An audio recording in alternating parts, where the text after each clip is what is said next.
Hello YouTube, Grade 12 here, and this is going out to a video that I just watched called Facebook Accused of Ruining Marriages by jezuzfreek777, and I have to say, Jesus Freak, you have no concept of how the dynamics of a relationship should work for everybody. You're putting out how you would want it, and that's not how it works for everybody. Alright? And first off, let's just go to the Facebook thing. Facebook accused of ruining marriages. That's like blaming the car for getting into an accident after you went through a red light. Okay? It's not the car's fault. It's the person driving the car. Just like it's not Facebook's fault. It's the person on Facebook doing what they're doing.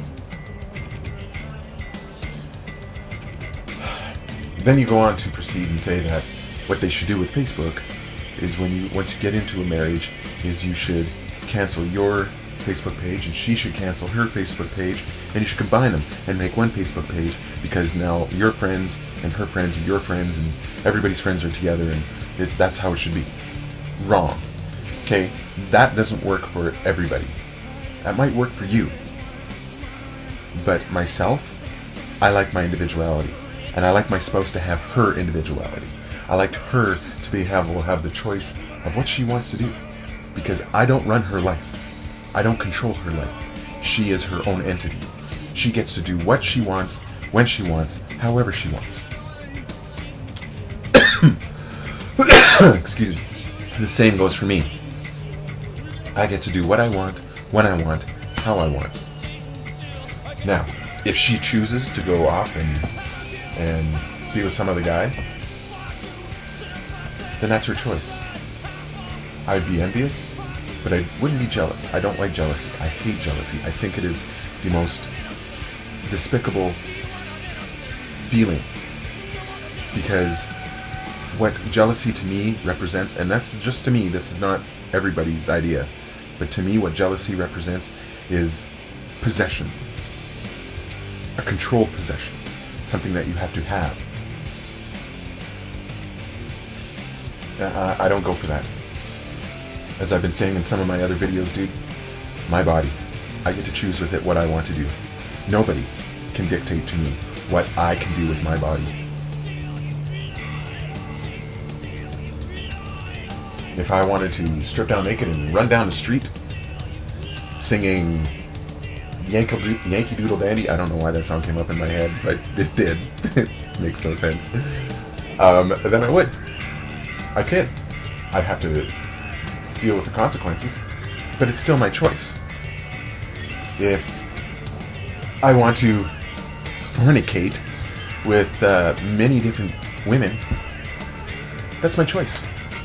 And if there's a God judging me up there and saying, hey, you know what, you're wrong, you're going to go to hell for that, that's still my choice. My choice. My body, I can do with it what I will. My individuality. My individuality should not be taken away. I have friends that I hang out with. My significant other, she has friends that she hangs out with. There's some of her friends I don't get along with very well. But I don't stop her from seeing those friends. Why would I? That's not right. And the other thing that doesn't work with that is I am friends with most of my exes. I get along with them. Because in my opinion, it's stupid. At some point, you really cared about this person or you loved this person, and then all of a sudden something happened and you're supposed to just all of a sudden hate them? That doesn't work for me. And she has friends that are exes. And that's perfectly fine. They go hang out. I have kids from a previous marriage, and I have to be in touch with my ex. If she doesn't like that, then she doesn't understand the dynamics of that family that I have. And it's her choice either to stay and deal with it, or to leave and go be with somebody else that doesn't have that situation. So saying that her friends and my friends are now our friends is not true. Because I have friends that she doesn't like very much. But I'm still friends with them, and I still go do stuff with them. And she won't do stuff with them. Like, she won't hang out with us when I'm hanging out with them. It'll be like, you go do your thing. And the other stupid thing about this is, I have more female friends than I do male friends. And she actually has more male friends than she does female friends. And that's who we are. And we're both fine with that. And we both work that way. Because we communicate. We talk. That's what ruins marriages, in most cases, is people don't talk. They don't discuss how they're feeling about something and what's going on inside their head and their heart when they get into this relationship. They don't talk about their changes that they feel all of a sudden, where they go from being, for example, from being a religious person to being an atheist. They don't talk about that. I discussed that with my girlfriend, my fiance. I discussed that with her because that's important. That's part of who I am. And it changed my psyche a little bit and made me look at things a little bit different. But some people don't do that. They get scared to tell a little bit more about themselves because they don't want to know how the other person's going to react. That is the problem. Now, let's look at the whole cheating factor of someone actually having sex with somebody else other than their significant other.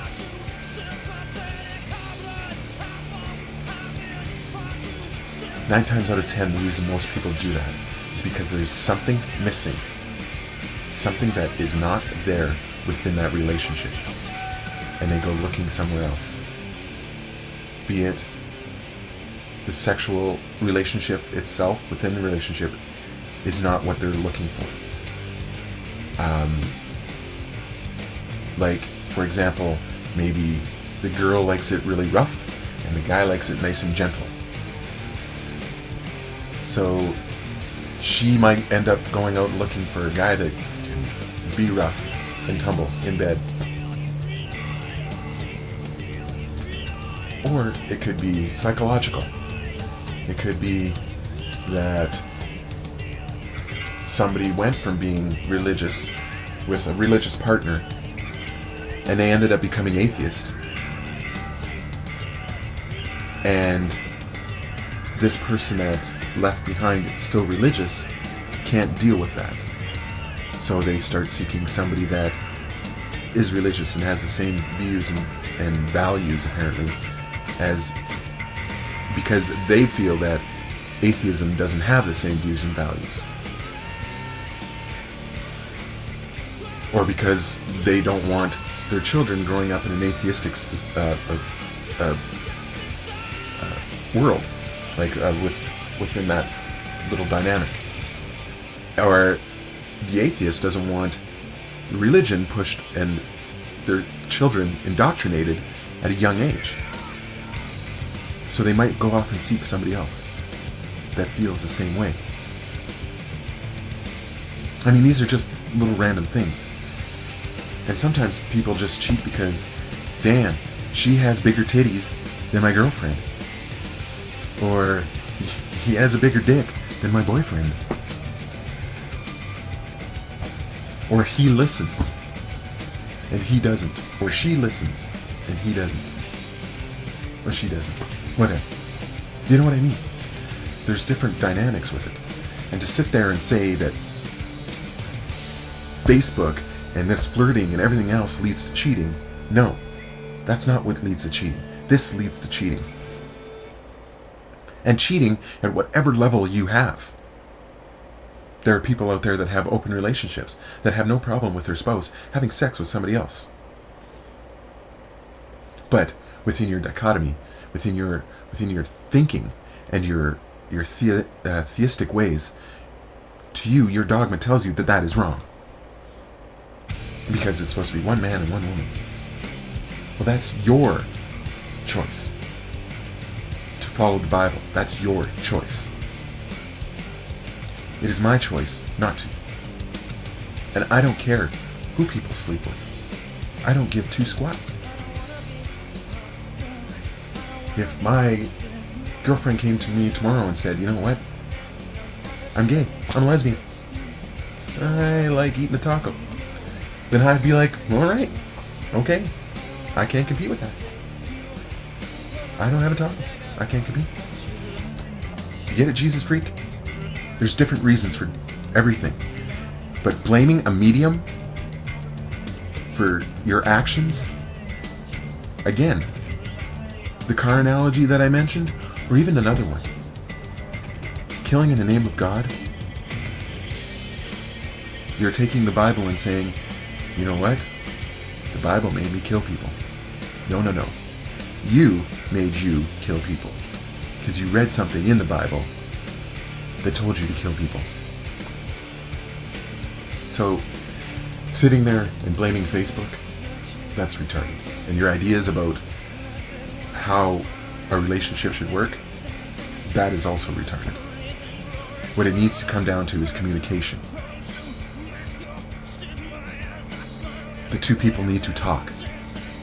And if they decide, hey, yeah, we should, stop our accounts and make one big account for both of us and, we'll both share it, blah, blah, blah. Or if they want to share their passwords with each other, that's within them. That's what they need to talk about. You can't sit there and just spout off, this is how it should be. Because that's how it sounded like to me. No. What you should have said is, communicate. Talk to your significant other. And figure out from there what you both need, what both works for you. Alright?